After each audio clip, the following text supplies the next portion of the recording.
30,000 से अधिक अफगानी मुसलमानों की सेना लेकर जब अहमद शाह अब्दाली गोकुल के मंदिरों को लूटने और नष्ट करने के लिए पहुंचा, तब उसे यह नहीं ज्ञात था कि उनका सामना आज नागा योद्धाओं से होने वाला है। सभी साधुओं में नागा साधुओं को सबसे ज़्यादा हैरत और अचरज से देखा जाता है। यह आम जनता के बीच एक कौतूहल का विषय होते हैं। यदि आप यह सोचते हैं कि नागा साधु बनना बड़ा आसान है, तो वह आपकी गलत सोच है। नागा साधुओं की ट्रेनिंग सेना के कमांडों की ट्रेनिंग से भी ज़्यादा कठिन होती है। उन्हें दीक्षा लेने से पूर्व खुद का पिंडदान और श्राद्ध तर्पण करना पड़ता है। पुराने समय में अखाड़ों में नागा साधुओं को मठों की रक्षा के लिए एक योद्धा की तरह तैयार किया जाता था। आपको यह जानकर आश्चर्य होगा कि मठों और मंदिरों की रक्षा के लिए इतिहास में नागा साधुओं के कई लड़ाइयाँ भी लड़ी हैं। कुंभ मेले में इतना नागा साधु कहाँ से आ जाते हैं? हमारे देश में 4 लाख नागा साधु हैं। आज इस वीडियो में हम आपको नागा साधुओं के बारे में, उनके इतिहास के बारे में, उनकी दीक्षा तक के सब कुछ विस्तार पूर्वक बताएंगे। सबसे पहले आप सभी लोगों का बहुत बहुत धन्यवाद। आप लोगों को सहयोग और प्यार से हमारे 1000 सब्सक्राइबर इस चैनल पर पूरे हो गए हैं। उसके लिए आपको बहुत बहुत धन्यवाद। अगर आप इस चैनल पे नए हैं, पहली बार हमारे कोई वीडियो देख रहे हैं, तो चैनल को सब्सक्राइब जरूर कर दें। सबसे पहले नागा साधुओं के कुछ कठिन नियम जिनका पालन उन्हें हर हाल में करना होता है, उसके बारे में हम जान लेते हैं। पहला नियम है ब्रह्मचर्य का पालन। कोई भी आम आदमी जब नागा साधु बनने के लिए आता है, तो उसे सबसे पहले स्वयं पर नियंत्रण की स्थिति को परखा जाता है। उससे लंबे समय तक ब्रह्मचर्य का पालन करवाया जाता है। इस प्रक्रिया में सिर्फ दैहिक ब्रह्मचर्य ही नहीं, मासिक नियंत्रण को भी परखा जाता है। अचानक किसी को दीक्षा नहीं दी जाती है। पहले यह तय किया जाता है कि दीक्षा लेने वाला पूरी तरह से वासना और इच्छाओं से मुक्त हो चुका है अथवा नहीं। दीक्षा के पहले जो सबसे महत्वपूर्ण कार्य है, वह है खुद का और अपने पूरे परिवारों का पिंडदान करना। जरा सोचो, अपने माँ बाप और भाई बहन जो कि अभी जीवित हैं, और यही नहीं, अगर शादी हुई है तो अपने बीवी बच्चों का भी जीते जी पिंडदान करना कितना कष्टदायी होता होगा। इसके बाद खुद का भी पिंडदान करना होता है। इस प्रक्रिया में साधक स्वयं को अपने परिवार और समाज के लिए मृत मानकर अपने हाथों से अपना श्राद्ध कर्म करता है। इसके बाद ही उससे गुरु द्वारा नया नाम और नई पहचान दी जाती है। हमारे इधर एक मानता है कि अगर किसी के सर पर कौवा बैठ जाए या चोंच मार दे, तो उसके जीवन में आने वाले कष्टों को कम करने के लिए अपने सगे संबंधियों में सूचना देनी होती है कि उनकी मौत हो गई है। मौत के लिए कोई ऐसे ही कारण बनाया जाता है ताकि सगे संबंधी कुछ रोए, जिससे उनके आने वाले कष्टों को कम किया जा सके। जब ये सूचना देने के लिए हाथों से फोन नहीं उठते हैं, तब आप सोचो उन हाथों से अपने ही सगे संबंधियों का, अपने ही माँ बाप का पिंडदान करना, वो भी जीते जी, कितना ही कष्टदायी हो सकता है। इसे हम सोच भी नहीं सकते। अगर आपको लगता है कि नागा साधु बनने के लिए यह प्रक्रिया सबसे कष्टदायी है या परीक्षा सबसे दुखदायी है, तो आप कमेंट बॉक्स में सनातन धर्म की जय हो जरूर लिखें। अगला है वस्त्रों का त्याग। नागा साधुओं को वस्त्र धारण करने की अनुमति नहीं होती है। अगर वस्त्र धारण करने हो तो सिर्फ गेरुए रंग के वस्त्र ही नागा साधु पहन सकते हैं, वह भी सिर्फ एक वस्त्र। इससे अधिक गेरुए वस्त्र नागा साधु धारण नहीं कर सकते हैं, और उस वस्त्र में कोई सिलाई नहीं होनी चाहिए। नागा साधुओं को शरीर पर सिर्फ भस्म लगाने की अनुमति होती है।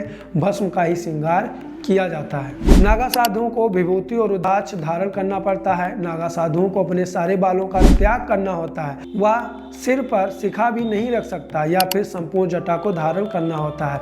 अगला नियम है एक समय का ही भोजन। नागा साधुओं को रात और दिन मिलाकर केवल एक ही समय भोजन करना होता है। वो भोजन की भिक्षा मांग कर लिया गया होता है। एक नागा साधु को अधिक से अधिक 7 घरों से भिक्षा लेने का अधिकार है। अगर 7 घरों से कोई भिक्षा ना मिले तो उसे भूखा रहना पड़ता है। जो खाना मिले उसमें पसंद नापसंद को नज़रअंदाज करके प्रेम पूर्वक ग्रहण करना होता है, चाहे वह मांस ही क्यों ना हो, क्योंकि ये इनके लिए प्रसाद के बराबर होता है। और महादेव के परम प्रिय भक्त महादेव के प्रसाद को ना नहीं कर सकते। केवल पृथ्वी पर ही सोना होता है। नागा साधु सोने के लिए पलंग, खाट या अन्य किसी साधन का उपयोग नहीं कर सकता। यहाँ तक कि नागा साधुओं को गादी पर सोने की भी मनाही होती है। नागा साधु केवल पृथ्वी पर ही सोते हैं, चाहे गर्मी हो या ठंडी हो या बरसात। यह बहुत ही कठोर नियम है जिसका पालन हर नागा साधु को करना पड़ता है। नागा साधु बनने के लिए इतनी कठिन परीक्षाओं से गुजरना पड़ता है कि शायद कोई आम आदमी इसे पार ही नहीं कर पाए। नागाओं को सेना की तरह तैयार किया जाता है। उनको आम दुनिया से अलग और विशेष बनना होता है। इस प्रक्रिया में सालों लग जाते हैं। जानिए कौन सी प्रक्रियाएं से एक नागा साधु को गुजरना होता है। तहकीकात: जब भी कोई व्यक्ति साधु बनने के लिए किसी अखाड़े में जाता है तो उसे कभी सीधे सीधे अखाड़े में शामिल नहीं किया जाता। अखाड़ा अपने स्तर पर यह तहकीकात करता है कि वह साधु क्यों बनना चाहता है। उस व्यक्ति की तथा उसके परिवार की संपूर्ण पृष्ठभूमि देखी जाती है। अगर अखाड़े को यह लगता है कि वह साधु बनने के लिए सही व्यक्ति है तो ही उसे अखाड़े में प्रवेश की अनुमति मिलती है। अखाड़े में प्रवेश के बाद उसके ब्रह्मचर्य की परीक्षा ली जाती है। इसमें 6 महीने से लेकर 12 साल तक लग जाते हैं। अगर अखाड़ा और उस व्यक्ति का गुरु या निश्चित कर ले कि यह दीक्षा देने लायक हो चुका है, फिर उसे अगली प्रक्रिया में ले जाया जाता है। महापुरुष: अगर व्यक्ति ब्रह्मचर्य का पालन करने की परीक्षा से सफलतापूर्वक गुजर जाता है तो उसे ब्रह्मचारी से महापुरुष बनाया जाता है। उसके 5 गुरु बनाए जाते हैं। ये 5 गुरु पंचदेव या पंच परमेश्वर शिव, विष्णु, शक्ति, सूर्य और गणेश होते हैं। इन्हें भस्म, भगवा, रुद्राक्ष आदि चीज़ें दी जाती हैं। नागाओं के प्रतीक और आभूषण होते हैं। लिंग भंग: इस प्रक्रिया के लिए उन्हें 24 घंटे नागा रूप में अखाड़े के ध्वज के नीचे बिना कुछ खाए पिए खड़ा होना पड़ता है। इस दौरान उनके कंधे पर एक दंड और हाथों में मिट्टी का बर्तन होता है। इस दौरान अखाड़े के पहरेदार उन पर नज़र रखे होते हैं। इसके बाद अखाड़े के साधु द्वारा उनके लिंग को वैदिक मंत्रों के साथ झटके देकर निष्क्रिय किया जाता है। यह कार्य भी अखाड़े के ध्वज के नीचे किया जाता है। इस प्रक्रिया के बाद वह नागा साधु बन जाता है। वर्तमान में कई अखाड़ों में महिलाओं को भी नागा साधु की दीक्षा दी जाती है। इनमें विदेशी महिलाओं की संख्या भी काफ़ी है। वैसे तो महिला नागा साधु और पुरुष नागा साधु के नियम कायदे समान ही हैं। फर्क केवल इतना ही है कि महिला नागा साधु को एक पीला वस्त्र लपेट कर रखना पड़ता है और यही वस्त्र पहनकर स्नान करना पड़ता है।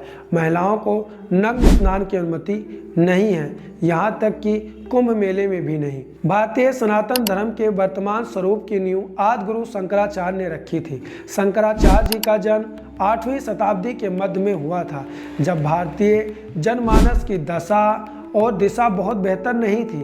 भारत की धन संपदा से खिंचे तमाम आक्रमणकारी यहाँ आ रहे थे। कुछ उस खजाने को अपने साथ वापस ले गए तो कुछ भारत की दिव्य आभा में ऐसे मोहित हुए कि यही बस गए। लेकिन कुल मिलाकर सामान्य शांति व्यवस्था बाधित थी। ईश्वर, धर्म, धर्मशास्त्रों को तर्क, शस्त्र और शास्त्र सभी तरह की चुनौतियों का सामना करना पड़ रहा था। ऐसे में शंकराचार्य ने सनातन धर्म की स्थापना के लिए कई कदम उठाए, जिनमें से एक था देश के 4 कोनों पर 4 पीठों का निर्माण करना। यह थी गोवर्धन पीठ, शारदा पीठ, द्वारका पीठ और ज्योतिर्मठ पीठ। इसके अलावा आदि गुरु ने मठों मंदिरों की संपत्ति को लूटने वालों और श्रद्धालुओं को सताने वालों का मुकाबला करने के लिए सनातन धर्म के विभिन्न संप्रदायों की सशस्त्र शाखाओं के रूप में अखाड़े की स्थापना की शुरुआत की। आदि गुरु शंकराचार्य को लगने लगा था सामाजिक उथल पुथल के उस युग में केवल आध्यात्मिक शक्ति से ही इन चुनौतियों का मुकाबला करना काफ़ी नहीं है। उन्होंने और जोर दिया कि युवा साधु व्यायाम करके अपने शरीर को सुदृढ़ बनाएं और हथियार चलाने में भी कुशलता हासिल करें।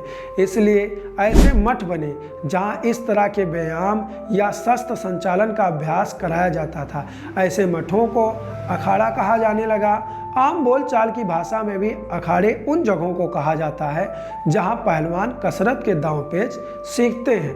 कालांतर में कई और अखाड़े अस्तित्व में आए।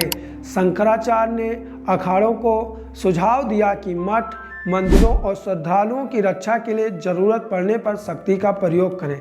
इस तरह बाह्य आक्रमणों के उस दौर में इन अखाड़ों ने एक सुरक्षा कवच का काम किया। कई बार स्थानीय राजा महाराजा विदेशी आक्रमण की स्थिति में नागा साधुओं के सहयोग लिया करते थे। इतिहास में कई ऐसे गौरवपूर्ण युद्धों का वर्णन मिलता है जिनमें 40,000 से ज़्यादा नागा साधुओं ने हिस्सा लिया। अहमद शाह अब्दाली द्वारा मथुरा वृंदावन के बाद जब गोकुल पर आक्रमण किया गया था तब वहाँ नागा साधुओं की छोटी सी सभा आयोजित थी। उनसे लड़ने के लिए नागा साधु निहत्थे थे। उनके पास कोई औजार नहीं था। वो मंदिरों में गए, जिस मंदिर में गए, अगर भगवान भोलेनाथ की मंदिर थी तो त्रिशूल, माता की मंदिर थी तो वहाँ से तलवारें, हनुमान जी की मंदिर थी तो वहाँ से गदा लेकर जो उनको मिला उसी से अहमद शाह अब्दाली से लड़े। 30,000 की सेना थी अहमद शाह अब्दाली के द्वारा जो लाई गई थी और एक मुट्ठी भर नागा साधुओं ने उनको परास्त कर दिया और एक भी मंदिरों को नष्ट होने नहीं दिया। नागा साधु हमारे सनातन धर्म के रक्षक हैं। कुंभ मेले में इनका आना और इकट्ठा होना हम लोगों को ये बताना होता है कि डरो ना, हम हैं। जिस दिन हमारे धर्म पर कोई आँच आएगी उस दिन हम देख लेंगे, आप निश्चिंत रहें। हम जिस प्रकार अपने फौजी भाइयों का सम्मान करते हैं उसी प्रकार हमें इनका सम्मान करना चाहिए, इनसे डरना नहीं चाहिए। आपको मेरी मेहनत कैसी लगी कमेंट बॉक्स में ज़रूर बताएं और इस वीडियो को अपने चाहने वालों के पास ज़रूर भेजें ताकि उनको भी अपने इन महान योद्धाओं के बारे में पता चले। हाँ, वीडियो को लाइक भी कर दीजिएगा, बहुत मेहनत लगी है बनाने में वीडियो, और चैनल को सब्सक्राइब भी कर लीजिएगा ताकि आने वाली वीडियो को आप तक पहुंचने में कोई कठिनाई ना हो। हर हर महादेव।